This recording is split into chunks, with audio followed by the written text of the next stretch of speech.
Journalist ఇళ్ల స్థలాల సమస్యపై ముఖ్యమంత్రి దృష్టికి తీసుకెళ్తా కొరట్ల ఎమ్మెల్యే కల్వకుంట్ల సంజయ్ కుమార్. జగిత్యాల పట్టణంలో జర్నలిస్టు ఇళ్ల స్థలాల సాధన కోసం నిరసన దీక్ష గత 5 రోజులుగా కొనసాగుతుంది. ఈ సందర్భంగా బుధవారం కొరట్ల శాసనసభ్యులు కల్వకుంట్ల డాక్టర్ సంజయ్ కుమార్ జర్నలిస్టు దీక్షకు సంఘీభావం తెలిపారు. ఈ సందర్భంగా కొరట్ల ఎమ్మెల్యే మాట్లాడుతూ జర్నలిస్టులకు రావాల్సిన ఇళ్ల స్థలం న్యాయపరమైన హక్కులే కోరుతున్నారని అన్నారు. చేస్తున్న పోరాటం న్యాయబద్ధమైందని అన్నారు. వారి సమస్యలను ముఖ్యమంత్రి దృష్టికి తీసుకువెళ్తానని అన్నారు. జర్నలిస్టుల దీక్షకు పూర్తి మద్దతు ఉంటుందని ఈ సందర్భంగా ఆయన తెలిపారు. మీరు పోరాడుతున్న ఇళ్ల స్థలాలకు పూర్తిగా బీఆర్ఎస్ పార్టీ తరఫున డాక్టర్గా, ఒక కొరుట్ల బిడ్డగా, మీలో ఒక ఫ్యామిలీ మెంబర్గా తప్పకుండా ఇది మీ హక్కు. మీకు తప్పకుండా ఇళ్ల స్థలాలు తప్పకుండా మీ అందరికీ కూడా అలర్ట్ చేయాలని చెప్పేసి నేను ఇక్కడున్న నాయకులను, గవర్నమెంట్ని, కలెక్టర్ గారిని అందరినీ రిక్వెస్ట్ చేస్తా ఉన్నాను.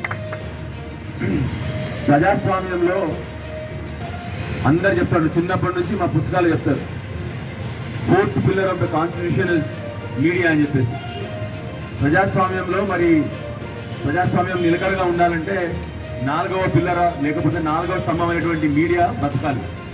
అలాంటి మీడియాని బతికించే మా ప్రెస్ మిత్రులందరూ కూడా ఏమాత్రము వాళ్ళకి హక్కుగా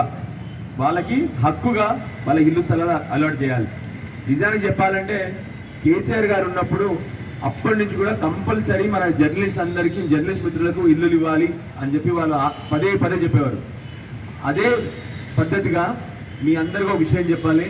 మా కొరట్ల కాన్స్టిట్యూన్సీలో ఇప్పటికీ 80 ఇల్లులు కూడా, ప్లాట్లు కాదని చెప్పేది, 80 ఇల్లులు కూడా రెడీ చేసినాము ఇప్పటికీ కొరట్ల కాన్స్టిట్యూన్సీలో. ఇప్పటికి కూడా నాకు తెలిసి అంతకుముందు బీఆర్ఎస్ ప్రభుత్వంలో ఇక్కడున్న మా ఎమ్మెల్యే డాక్టర్ సంజయ్ గారు కూడా, వారు కూడా నాకున్న సమాచారం ప్రకారం, I stand to be corrected, నాకున్న సమాచారం ప్రకారం అప్పుడున్న డాక్టర్ సంజయ్ గారు బీఆర్ఎస్ పార్టీలో ఉన్నప్పుడు వారు కూడా ఏదో ల్యాండ్ మీ అందరి కోసం చూసినారని చెప్పి నాకు సమాచారం ఉంది.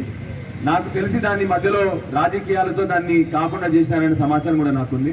సో దయచేసి ఇప్పుడు వారు కూడా కాంగ్రెస్ పార్టీలో మెంబర్గా తిరుగుతూ ఉన్నారు కాబట్టి వారిని, అట్లానే సీనియర్ నాయకులు జీవన్ రెడ్డి గారిని, బాధాకరం ఏంటంటే ఇప్పుడే విన్నాను నేను, మిత్రులు చెప్పినారు 3 దశాబ్దాల కాలం నుండి పోరాడుతూ ఉన్నామని చెప్పినారు. చాలా బాధాకరమైన విషయం. జర్నలిస్టులు 3 దశాబ్దాలుగా వాళ్ళ అవసరాల కోసం పోరాడుతూ ఉన్నారంటే ప్రజాస్వామ్యం నిలకడగా ఉంచేదే జర్నలిస్టులు. కాబట్టి నా రిక్వెస్ట్ అన్నిటికంటే ముఖ్యంగా ఇక్కడ నాయకులకే కాకుండా, జీవన్ రెడ్డి గారు, సంజయ్ గారికి కాకుండా ముఖ్యమంత్రి రేవంత్ రెడ్డి గారిని రిక్వెస్ట్ చేస్తూ ఉన్నాను. మిమ్మల్ని వాళ్ళ నిజంగా చెప్పాలంటే మిమ్మల్ని నిలబెట్టింది, ఇంకా నిలబెడతా ఉంది మా ప్రెస్ మిత్రులు. కాబట్టి దయచేసి పెద్ద మనసుతో మా ప్రెస్ మిత్రులందరినీ కూడా, మిమ్మల్ని నిలబెట్టిన ప్రెస్ మిత్రులందరినీ కూడా మీరు కూడా నిలబెడతారని చెప్పి ఆశిస్తూ, ఇక్కడ మా ప్రెస్ మిత్రులందరికీ తప్పకుండా మీతో ఉన్నాం. మేము ఏ పోరాటంకైనా మేము సిద్ధంగా ఉన్నాము. 100% మీ అందరినీ కూడా ఏ క్షణాలైనా మీ అందరితో సహకరిస్తాము. మా బీఆర్ఎస్ పార్టీ తరఫున తప్పకుండా మీరు చెప్తే మేము తప్పకుండా తీసుకెళ్ళి ప్రెస్ పైన హైదరాబాద్లో కూడా మా ముఖ్యమంత్రి గారికి కూడా వినతి పత్రం ఇద్దాం. మీరు అందరం కలిసి, నేను తప్పకుండా వస్తాను మీ అందరితో. మళ్ళొకసారి ముఖ్యమంత్రి రేవంత్ రెడ్డి గారిని మా ప్రెస్ మిత్రుల తరఫున రిక్వెస్ట్ చేస్తా ఉన్నాను, దయచేసి మిమ్మల్ని నిలబెట్టిన మా ప్రెస్ మిత్రులందరినీ మీరు నిలబెడతారని ఆశిస్తూ మళ్ళొకసారి